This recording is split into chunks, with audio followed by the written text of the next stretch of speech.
In DC, for DC. DC Radio, 96.3 HD4 and DCRadio.gov. This week on The Big Show, we got love on our mind. And we'll talk to the stars of the romantic drama, The Photograph, Issa Rae and Lakeith Stanfield, and talk about our favorite black love stories on film. Also this weekend is the launch of National Black Movie Day, and we'll meet the founder, Agnes Moss. Plus, we'll have movie news and reviews of the latest films, including Downhill, the aforementioned The Photograph, and Who Killed Malcolm X, all on the latest episode of Keeping It Real with FilmGordon. Let's go. Experience life through the eyes of a true film addict. Keeping it real with FilmGordon. Welcome to this week's episode of The Big Show, Keeping It Real with FilmGordon. I am Tim Gordon. Coming up later today, as you heard in our opening, we have three projects that need to be reviewed today, two that are in theaters, one that is on a streaming service that I really like a lot, which is Netflix.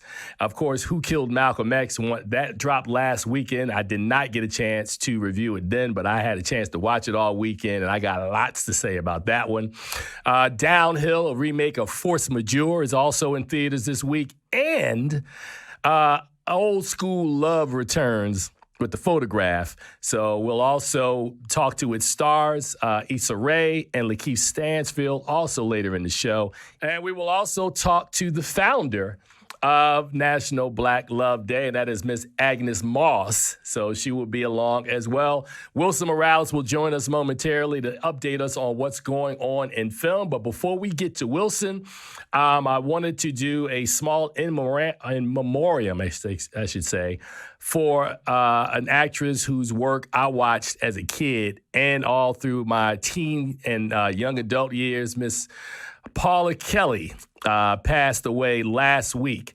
And I wrote a post about it, which I'm going to read what I wrote because I thought what I wrote kind of encapsulated her career in a nutshell.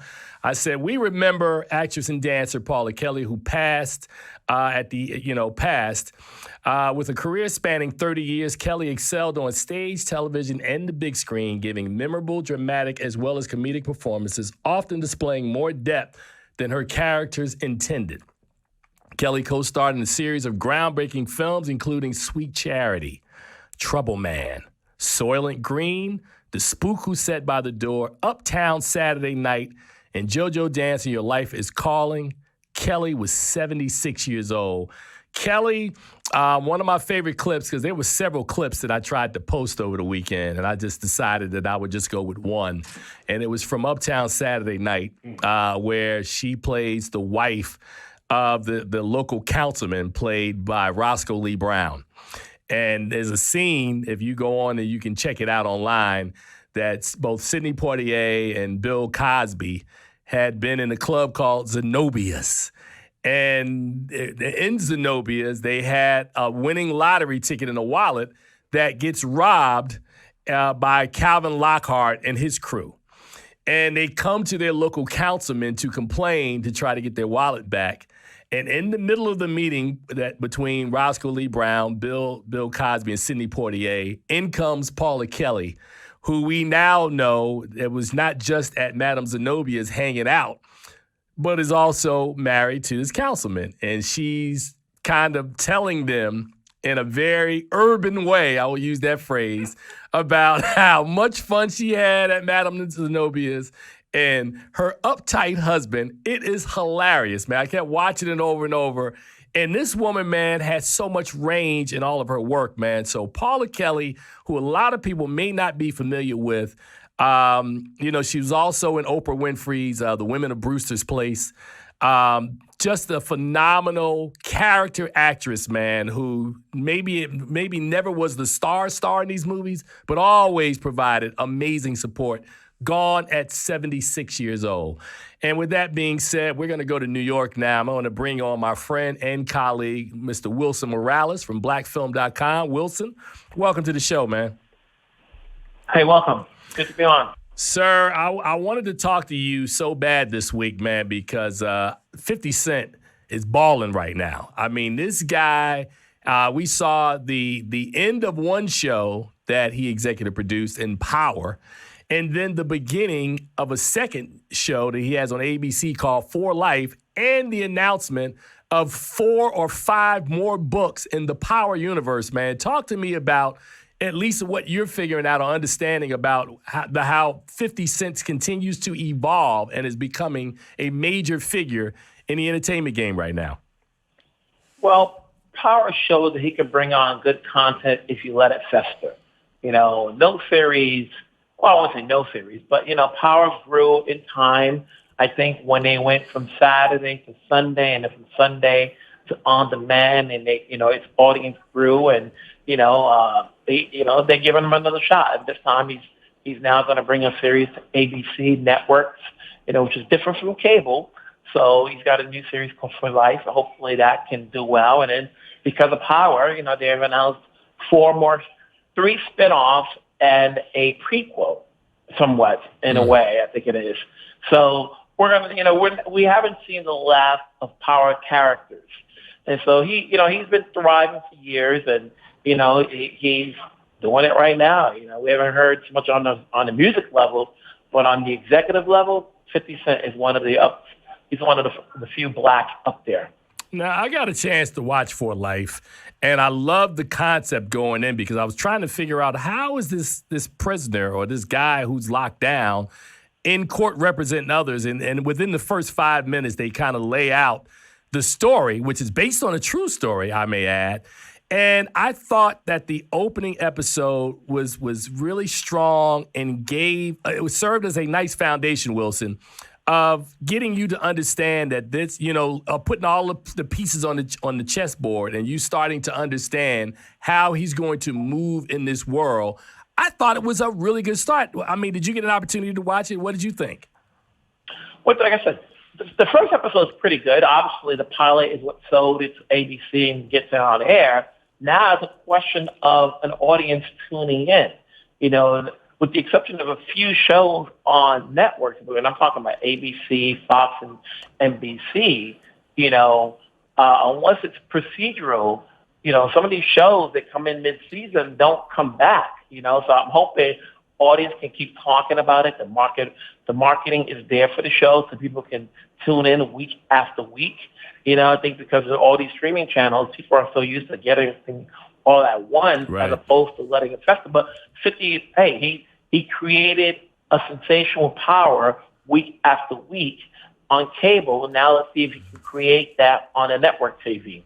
Well, man, I really think that you're absolutely right that there's so many different choices right now, Wilson, with so many different channels. We talk about the streaming services, the major networks, the cable channels. There's just so many different ways to get content these days. So there are shows that I think are good that sometimes fall between the cracks, but I think 50 Cent is really good, a really good marketer, and I think that even if the show hits a lull, he'll probably find some way, either through social media, through whatever he's got to do to keep people focused on projects that he's working with.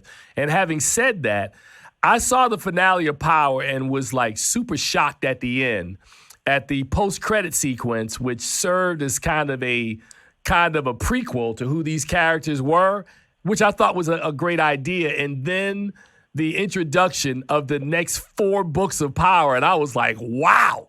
Okay, because I only thought we were going to have, Ghost, which would have been like book 2. And now we find out about book 3, book 4, and book 5. And also, I think you covered it as well earlier this week, that many of the characters aren't going away. Tommy comes back in one of the books. Whoa, that's Wilson. Natari Naughton comes back in one of the books. And, of course, Tariq, who I will say I absolutely despise the way that character was written and kind of how he, that whole thing. It really left a super bad taste in my mouth. But, yes, he's back in book 2. So, yes, Wilson, you're right. They had the hashtag Power Never Ends, and apparently not, because I'm sure if these next 5 books work out well, I don't see why you can't have Power book 6, 7, 8, and 9. Why not? Hey, like I said, they're all going to come in time. Tommy's having his own series. Lorenz Tate will have his own series. So we'll see. It's more opportunity for black actors and black directors, hopefully, to get more work. TV is certainly the platform where new discoveries are made, as opposed to film. And so, 50 is definitely providing a platform for, for actors to shine on. Right. So any word yet, have they released any word as stars yet about both Method Man and Mary J. Blige? We've seen photos of them in Power Book 2. Do we have any idea of the connection that they have to these characters or who they'll be playing? No, but I think Book 2 will come out in the summer, and we'll get more as we get closer to it. It's better not knowing, because then there's the suspense. It can build up towards when it shows. Got you. That makes sense. All right, Wilson. So we got about a minute left, man. Anything else coming out, man? With the Oscars now being over, and we're starting a new year in film. Is there anything that you're really looking forward to? Anything coming out, man, in the next month or so that you want to talk about now? Well, we're in the middle of Black History Month, so we're getting a lot of stories, documentaries, and so forth, and stories being presented this month. Now that the Oscars over, the clock has reset. We're starting to see films, and hopefully any of these good movies that came out of Sundance gets played in the fall, so that way they can be talked about. Obviously, the next big film I think we're going to see is the James Bond film, which comes out in April. But in between that, we're going to get a couple of new shows. Ava DuVernay's got a new series, Cherish Today, and you're getting these new series popping up on TV. BET's going to present Lena Waithe's new series, 20s, and you're going to have the return of Boomerang. And then today, I think on the Hulu, you have High Fidelity, starring Zoe Kravitz in the John Cusack role from the film version. So you're getting a lot of new shows appearing on TV and the streaming platforms. You're getting a bunch of films, and I'm sure there's going to be a film like The Farewell from last year that's going to strike a chord in our audiences and will build up over time. All right, Wilson. So before we let you go, man, tell people where they can follow you to read your content, man. You can find me over at blackfilm.com, which is the same word to use for Twitter, Instagram, and Facebook. All right, Wilson, as always, man, it's a pleasure, brother. We'll be in touch with you, man. All right, we'll talk later. All right, you take care. And, of course, that is Wilson Morales, who joins us at the top of each show to let us know what's going on in entertainment. We're going to take a break right now. When we come back on the other side, it is going to be time for us to sit down with the founder of the National Black Movie Day, Miss Agnes Moss. You guys keep it where you got it. You're listening to The Big Show, Keeping It Real with FilmGordon, and we'll be right back. Joining us in this segment, of course, is none other than Charles Kirkland. And before we introduce our special guest, also remember, coming up a little later on in the show, The Photograph is in theaters this weekend. You want to stick around for that review. That's why I hit you with that voice. You want to sit around for that review.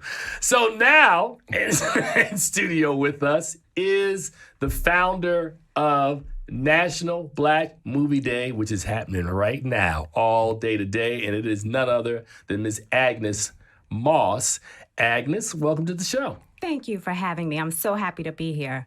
Oh, my God. So, Agnes, first, I just want to read this because it basically said, this is from your site. African Americans have a rich history in the film industry, dating as far back as 1916. Race, i.e. black films, have shaped American culture.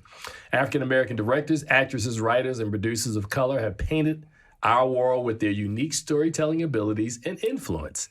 Today, on National Black Movie Day, we salute Black filmmakers who continue to inspire and encourage the global community. It kind of goes without saying that this has been my career. I'm glad to see you show up, and I'm glad to see other people affirming what we've been talking about for years. Talk to us about your genesis of why you came up with the concept and the idea of National Black Movie Day.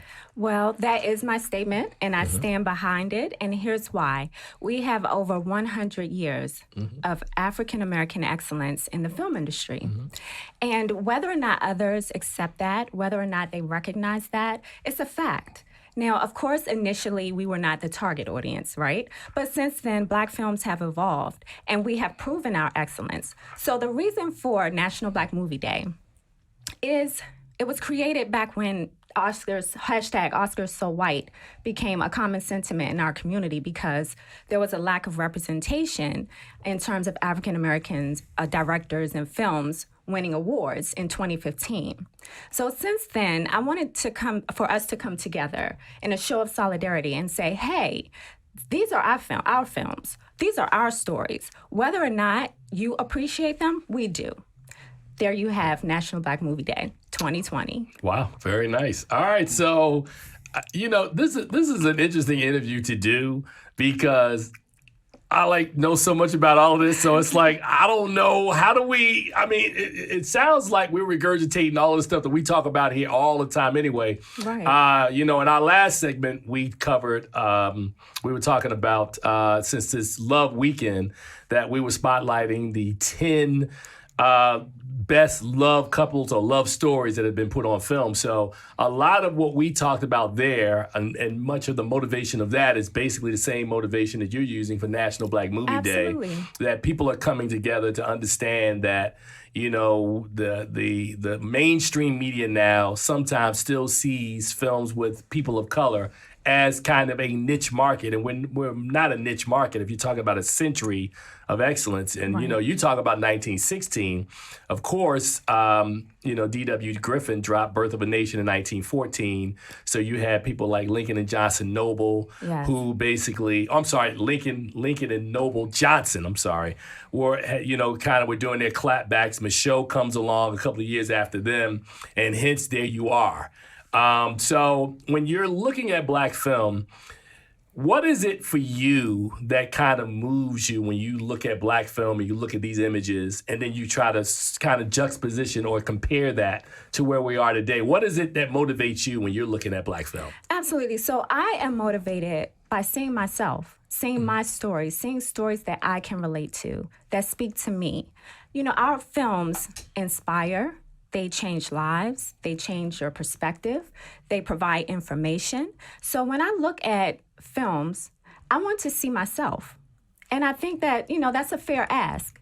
So if as a Black movie consumer, if I am supporting films, and that's another mission for National Black Movie Day, is to help us to understand that the more we support these films, the more we can get that green light from C-suite executives. So if as a Black movie consumer, I want to see more of myself. I want to see more of me and my stories and stories that I can relate to on TV, on the big screen and the small screen, actually. Carl?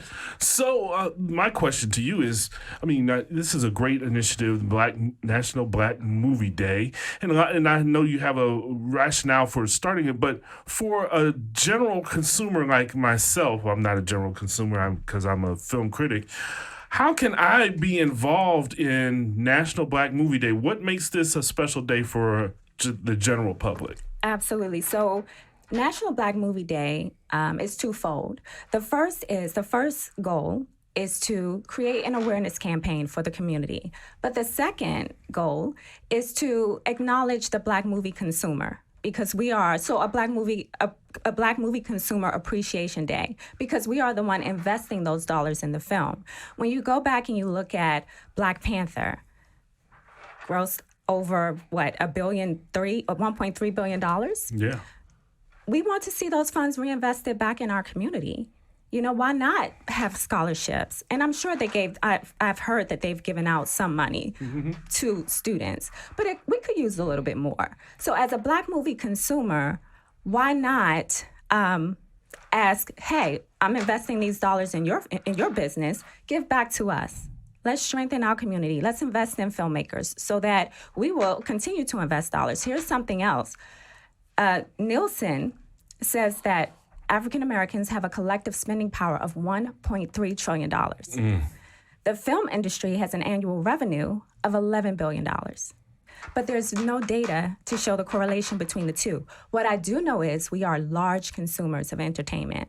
Yes. All right. Well, let me play devil's advocate because I understand everything you just said. Couple of questions. Sure. One, when Avengers Endgame came out and made almost $3 billion, there was never a cry from that community that, like, you know, we went and saw this movie, y'all need to reinvest funds back into our community. Because this is a conversation we've been having for a couple of decades. And, like, I understand it, but I also understand how the motion picture industry works. So, because, you know, we don't hear people, or like the Greek community when the Big Fat Greek Wedding came out and they made it with like $3 million and then they grossed like $200 million.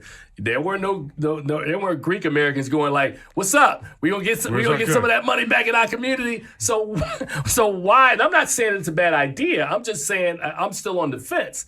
Why? What ways do you think that a studio or someone as vast as Disney with all these shareholders and they're making $10-11 billion last year with all these films, how do we as a community kind of come to them to ask for what you just discussed about having some of that money be reappropriated back into the community? So let me ask you this. Can we agree that we are an underserved community? I would agree that the way we're perceived, we're an underserved community. I would agree with you on that, yes. Okay. So as an underserved community, with employment being low. Right. Okay. With employment being low and with the film industry making money off of the Black movie consumer. Right. And there's a lack of representation in that industry. Why not extend to the community that you're profiting off of an opportunity to advance in that industry, whether it's a pipeline for, you know, film to be a filmmaker. Yeah, filmmakers, or you're talking about like mentoring and bringing in young executives. Why not? And I'm not I saying think that's invest financially, but there are many ways you can invest. Send a student to school. Correct. Why not just? So I'm not saying put money, you know, build a business, but what I'm saying is create a pipeline where we can have representation in this multi-billion-dollar industry. Right. No, and I agree with you. And I think that has been the model. I mean, if we look around now, you'll see young creatives like Issa Rae. You'll see young creatives like Charles King. There are a lot of people now that I think the initiative over the last 20 to 25 years is that we need more people behind the scenes. We need more people in the executive suites of Hollywood. It's what I've worked on. It's what you're working on now. It's others that I know and respect that have been working on.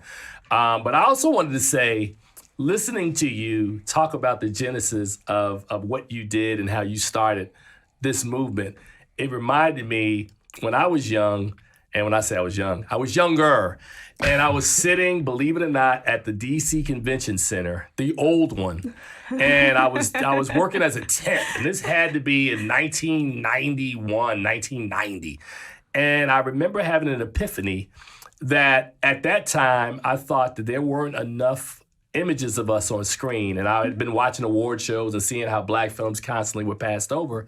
And I said, man, somebody has got to start something that speaks to, that's kind of the liaison between what Hollywood is doing and our community. Absolutely. And I set up and came up with an idea to do a newsletter, which shows you how old I am, a newsletter, which became the Renaissance Review, which launched my career as a film critic. And now I'm watching you and I'm like, listening to you talk and go, man, I've been there. I was there. Oh, wait, I do newsletters too now. So wait, newsletters still happen in 2020? They're just electronic, but wow, if you're dating me. You heard me. I was like, whoa. I was going to say e-letter. But I say that to say that it was funny because when you and I talked and I was like, I want you to come and do the show, I was like, this would be the next generation of people who are coming along, who are still pushing the narrative.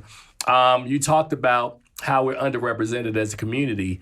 I started an award show. I had another epiphany one day. I was like, man, we need to I'm tired of people talking about the Oscars and the Golden Globes. And earlier this week, I was over at American University as a part of a program, two-time Oscar winner Russell Williams does, called the Executive Suite. And I'm sitting in there. It's me, Arch Campbell, Ann Hornaday, and Shireen Nicole, who's on our show. And they had April Rain, who created the hashtag Oscars So White. So she was in the next segment, and I talked to her. And and I was telling her before she went on, I said, this whole thing with the Oscars, I feel some kind of way because we have shows like the Image Awards, the Black Reel Awards, ABFF Honors, and other shows, even what AFCA is doing with Gil Robertson, that salute Black excellence every year. But everybody is so hell-bent on what the Oscar represents and what the Oscar means. And then from year to year, it's like sometimes we in style, sometimes we ain't in style. I agree. So that's my issue as it relates to that. How do you feel about this kind of like we, Tyler Perry talked about, at some point you got to build your own table. Build your own table. So we built our own table. That's where I am. That's where I am. And I went to an HBCU. I've always had a strong love for film. I went to an HBCU, North Carolina Central University. Don't regret it. Never felt like my education was less competitive than someone that went to an Ivy League school. But at the same time, if some film resources would have been there, who knows where I would be in film. I mean, I don't even know. But all I'm saying is, can we get some help, some partnerships to invest in our community? And when I say that, like I said, it's not just businesses. They can invest in building a film program at a school because students at HBCUs don't have the access and resources to Hollywood that a USC has. So I think that's a fair ask. All right. Well, before we let you get out of here, how can people be a part, as Charles asked you earlier, how can people contact you to be a part of future National Black Movie Days? Visit our website, blackmovieday.com, fill out the info section, and that will come to our team, and we will get back with you. All right. Also, you can join the social conversation on Facebook and Instagram at National Black Movie Day, and on Twitter at Black Movie Day. All right, you had a pause in there. I was like, I didn't want to cut you. I was like, there's more. Okay.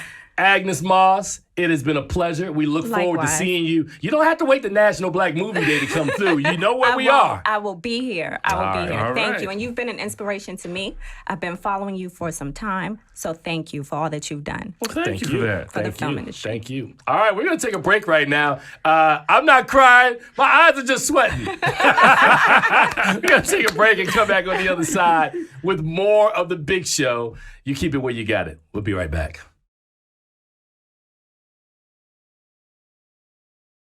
All right, and welcome back. It is Love Weekend here at The Big Show. Man, I'm feeling full of love, man. So special thanks one more time to the founder of National Black Movie Day, Lady Agnes Moss. I just want to say this before we go any further. I know how you introduced me in the last segment. You just said my name and then just ran over me, didn't give me a chance to say anything. Is there a reason why that occurred? Yeah. People at home watching the show, they saw the reason why. All right, never mind. We love you too, Charles. All right. So coming up in our next segment, man, reviews of The Photograph. We're going to talk about Who Killed Malcolm X and other films opening this week. But in this next segment, our show correspondent, Wilson Morales, who you heard earlier in the show from blackfilm.com, had an opportunity to sit down with the stars of the upcoming romantic drama, The Photograph, Miss Issa Rae and Lakeith Stanfield. He had a short yet impactful conversation with both these Black Reel Award nominees, and here's their conversation. The two of you are starring in this illustrious romantic film. Obviously, people always say they haven't seen a good romantic film since, and they mention their favorite film. But, we watch a lot of movies. We watch TV shows. So going into this, what did you want to do with this movie that you had not seen recently? I think I wanted to be a part of a portrait that was, that existed in a world of calm and a world without some of the worries that seem to accompany a lot of black skin on cinema. I wanted to live in a neutral world. I wanted to have a shot at love in a neutral way, and that didn't have to be influenced by trauma. And so I think this was an opportunity to live in that space and come from that space. And, I know us calling on our ancestors and stuff evokes certain images, but sometimes our ancestors were just people that were in love like us, you know. And oftentimes I think there's more that's less looked at, and it's more of just always the negative stuff. And so, yeah, I wanted to have an opportunity to breathe and to love, you know. You know, when you take on a role, and I like to ask everybody, when they take on a role, they see themselves in a character. What part of the characters you're playing do you see yourselves in? For May specifically, her inability to be vulnerable because of what she had experienced in her past, the relationship with her mother, is something that I identify with. I think there sometimes is, I viewed it in the past mistakenly so, that it is weak to be vulnerable. I think it's always expected of women to be that way, and for me, I tend to be more guarded, and it's something that I'm working on.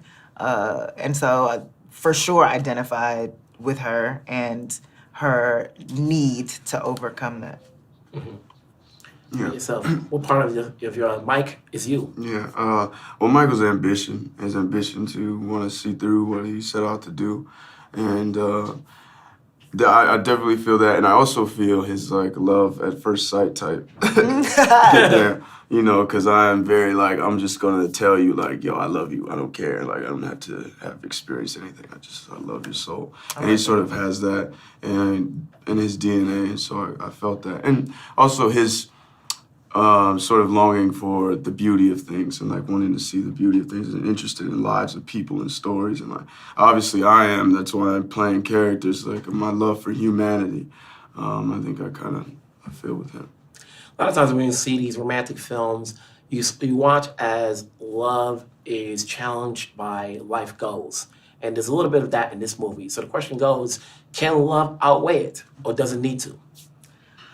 I think passion is passion, and I think if you can find a way to work with the passion that you have for your work and to find a partner who respects that and works kind of in conjunction with that, I think that's the ideal scenario. I think that's what so many people strive for, and that's the beautiful marriage, to be able to do what you love and do who you love, you know, at the same time. All right, and one more time, I want to thank Issa Rae and Lakeith Stanfield and Wilson Morales for that short yet impactful conversation. I'm only saying that because that's a lot shorter than what we normally do. So just shout out to Wilson. And as always, I tell his brother every week he does an amazing job. Amen.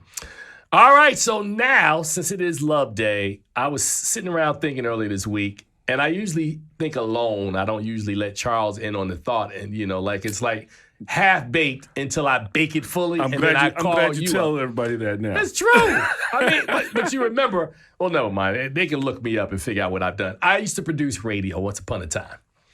Not counting this radio, but other radio. Right. And so I'm always creatively thinking about things that we can tie into. And since this is Love Weekend, I thought it would be wonderful to look at some of the love stories that have been on film over the course of the first 100 years of motion pictures, over 100 years now.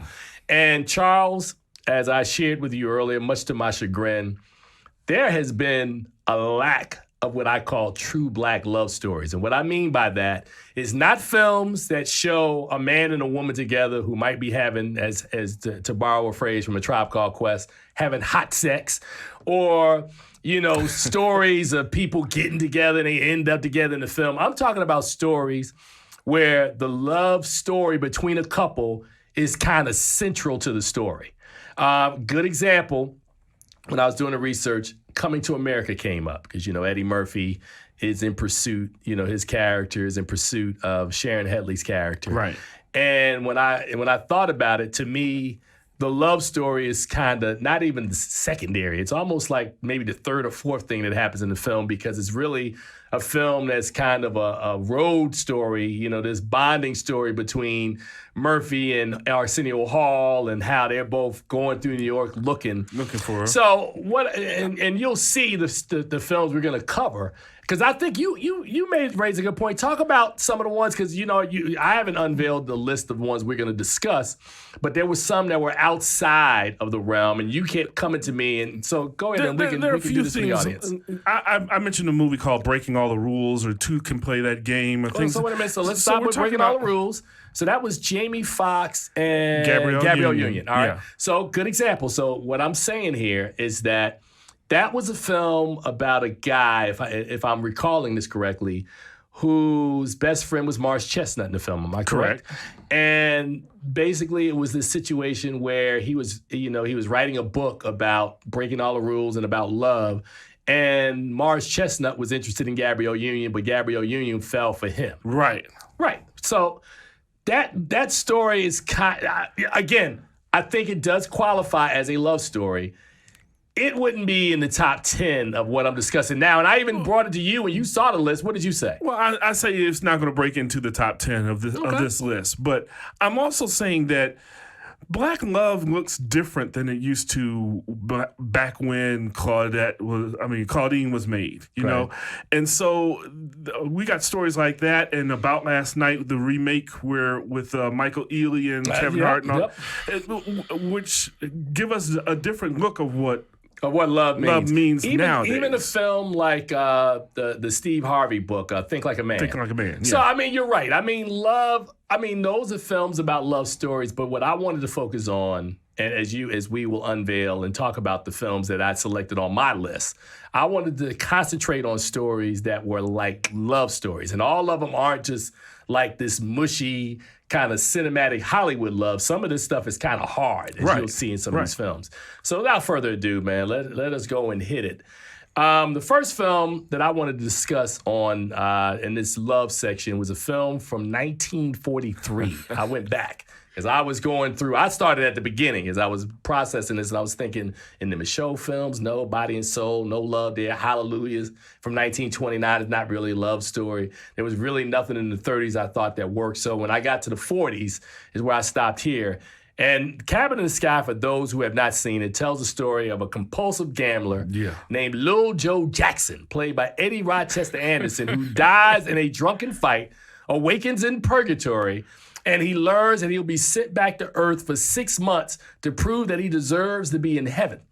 He awakens remembering nothing and struggles to do right by his devout wife, or should I add, his devout, God-fearing wife, Petunia, played by Ethel Waters, while an angel known as the General and the devil's son, Lucifer Jr., fight for his soul. Now, you say, why is this movie on the list, Charles? Ask me. Why is this? And I was going to ask you, because you talked about how, you got romance as essential. I mean, this okay, like so, outside. And this central, the reason why this movie's in there is like, I want you to go back and not think with your 2020 eyes, but think with your 1940s eyes. Mm-hmm. Okay. So now we in Jim Crow. We don't have all the opportunities of today. There is no, Oscar Michaud, Tyler Perry would be the Oscar Michaud of that time, but he's essentially making race movies. Right. The other thing to remember during this time is that, where now we can sit up and talk about movies like The Photograph and Black Panther and, oh my, Moonlight won and this. There was none of that in 1943. You had Cabin in the Sky and Stormy Weather in 43. Before that, you had a bunch of race movies like The Bronze Buckaroo. So we were not everywhere like we are now. Right. So now you have this story at its core that is of this man who's a gambler, but his wife loves her husband and is trying to do what she can to preserve his, not just their love, but his soul. His afterlife soul, right? There's a war going on for his soul, as you heard, between the General and Lucifer Jr., the devil's son. And at the heart of this, what Lucifer Jr. uses is this character played by Lena Horne to try to take him off of his path, and his wife has to get him back to his senses. So yes, it's an unconventional love story. It's a big budget musical, directed, I think, by Vincent Minnelli, who is Liza Minnelli's daddy and Judy Garland's husband. Yeah. So I'm telling you, I'm saying that because I get the two movies confused all the time, Stormy Weather and Cabin in the Sky. But Cabin in the Sky is a big budget sort of love story, not a love story like you're talking about Breaking All the Rules or some of those. But this story, the love is kind of front and center because that's a part of the story. It's not just kind of, as we would talk about, if folks who are believers or go to church, you understand eros love and agape. It's the sort of love that's not just the love of him, like I love him, but it's like I love him and I want to protect him and make sure that he's only not good here, but for eternity. Right. Bingo. Does that answer the question on why it's on the list? Yeah, it does. It does. I'm not sure I like it. I'm not sure I like it, but it does. It does. All right, cool. I think we got time for one more in this segment, man. And the next one, so I want to hear you push back on this one. I can. From 1954. This is the classic film, Carmen Jones. I would say that this love story about a woman, and I was sharing this at home, that it's the classic story of a woman who wants a man who doesn't want her, and the moment he wants her, I ain't got no interest in you. Literally, Dorothy Dandridge. We're gonna play a clip of this a little later on, man, where you see her singing "That's Love." That's love. And I'm not even gonna mess it up. But Dorothy Dandridge and Harry Belafonte, I swear to you, have to be two of the most attractive lovers on screen in any film, black, white, Hispanic, Asian, ever put on film. Ever. Dorothy Dandridge, at this point, which she would be nominated for Best Actress, is absolutely gorgeous. Harry Belafonte is a vision. Both these characters in this film, along with a young Diane Carroll, a young Pearl Bailey, it's an extraordinary film based on an amazing musical. It's the tale of a cigarette maker, Carmen, and the Spanish cavalry soldier, Don Jose, translated into a modern-day story of a parachute factory worker and a stalwart GI named Joe, right? Who is about to go to fly school. Joe is a common name. I'm sorry, go ahead. Big time in these movies. Conflict arises when a prize ring champion captures the heart of Carmen after she has seduced Joe and caused him to go AWOL. Carmen remains a flamboyant flirt and ends up being strangled to death by Joe. Hey, man, this movie is something special, man. And if you had to watch a movie at home during Love Weekend, stand up and fight until you hear the bell. I love Carmen Jones, man. Great movie. It's a great movie, man. Great movie. It really is. Not on this list is Porgy and Bess. That's another inside joke. You'd have to be there. Porgy and Bess. It's not a. Dee Rees announced this week that she's remaking Porgy and Bess. Who is? Dee Rees. Why? They sent me, somebody on our team sent me the email. They showed, and my first question was, why? She's got to update it. She can't be just doing it. I don't know. We'll have that conversation. Updated how? I don't know. Watch this. Prostitute, guy with a disability. Yeah, I don't see it. I don't know. Watch this. I don't know. A pimp, sporting life. Dee Rees. We had Superfly. Yeah, we did. Wow.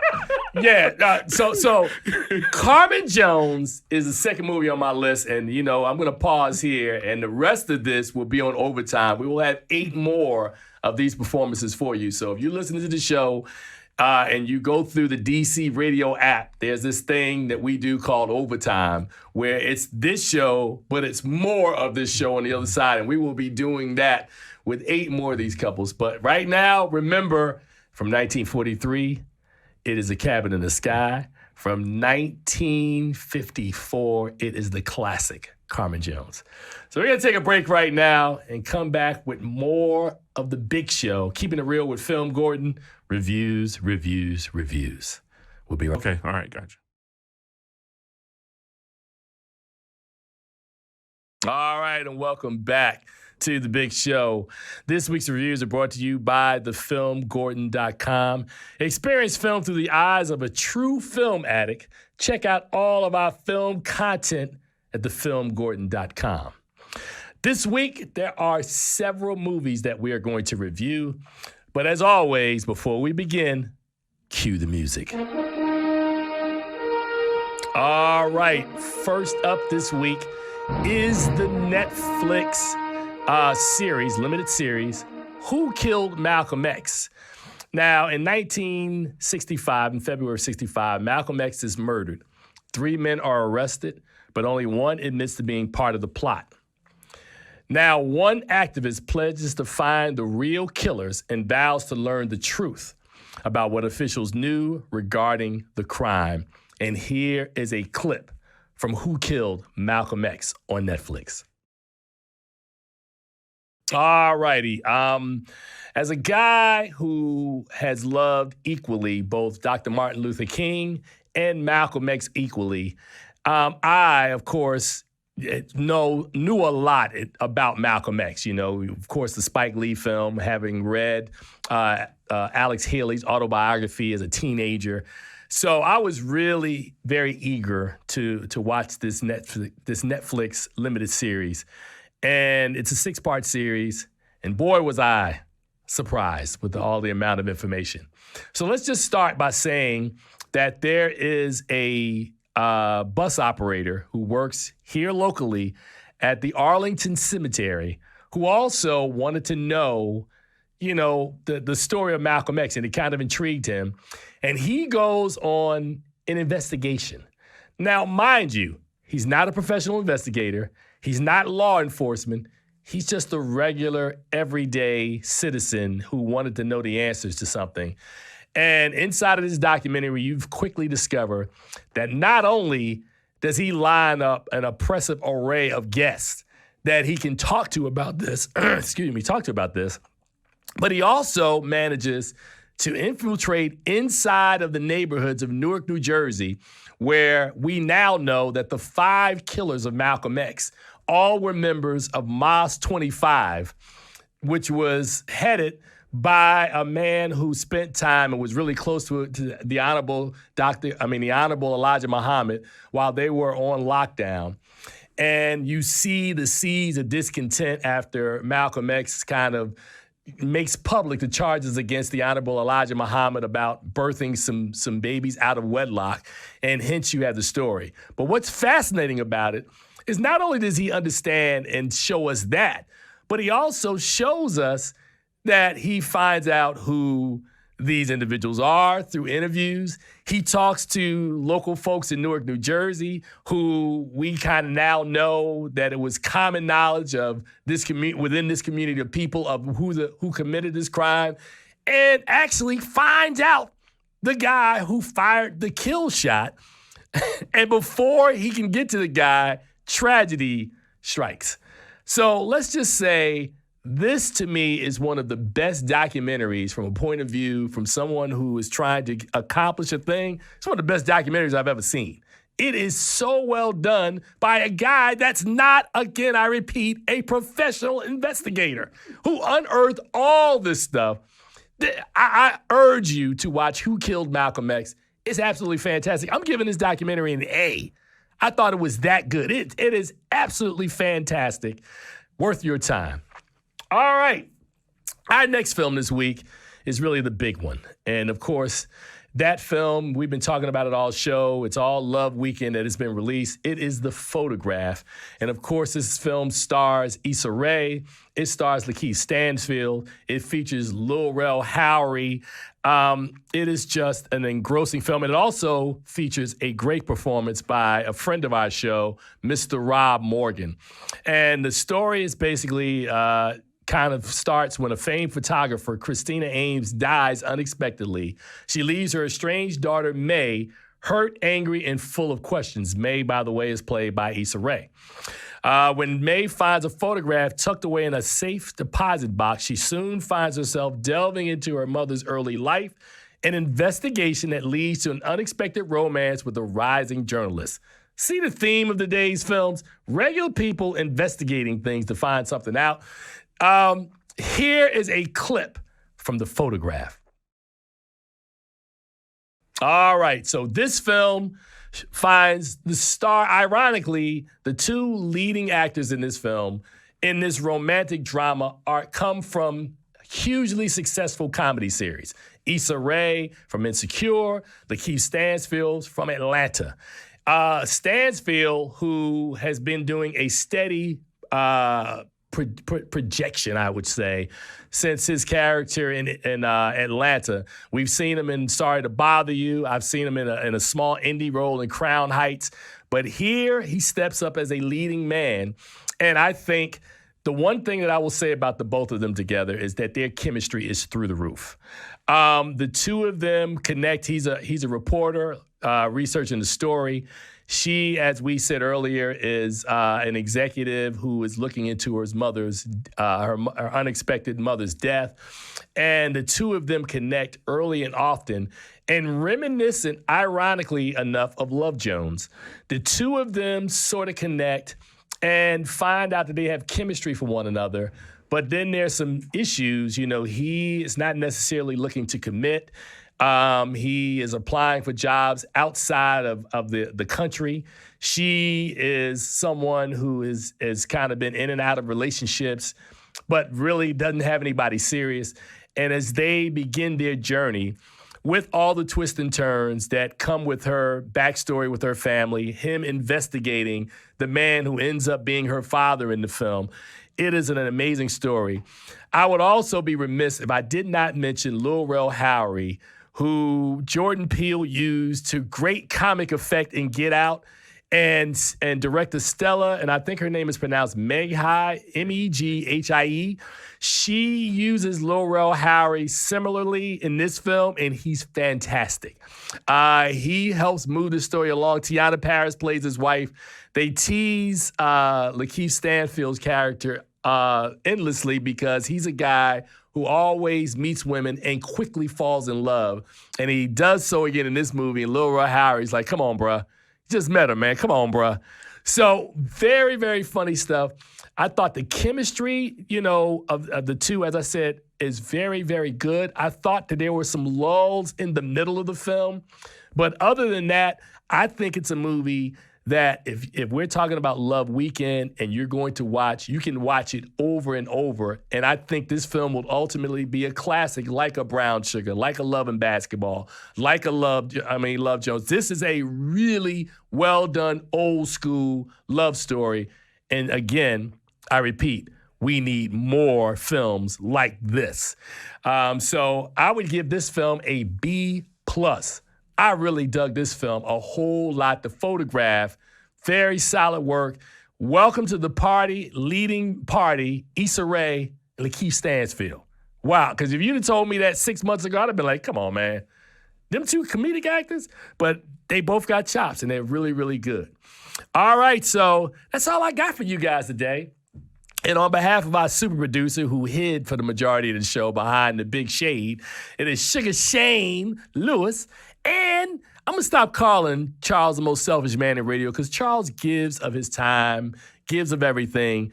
This started because there was one day that he had some food he didn't give me, so I was teasing him ever since. But it's a new year, a new time. Chuck, I'm sorry. You are no longer the most selfish man in radio. You now become Pastor Chuck Kirkland, and you got to understand that if you knew who Charles was. So as I tell you guys every week, oh, I forgot. I was looking at the video. I talk with my hands a lot. I saw that in last week's show. If you want, please see something good at the movies this weekend.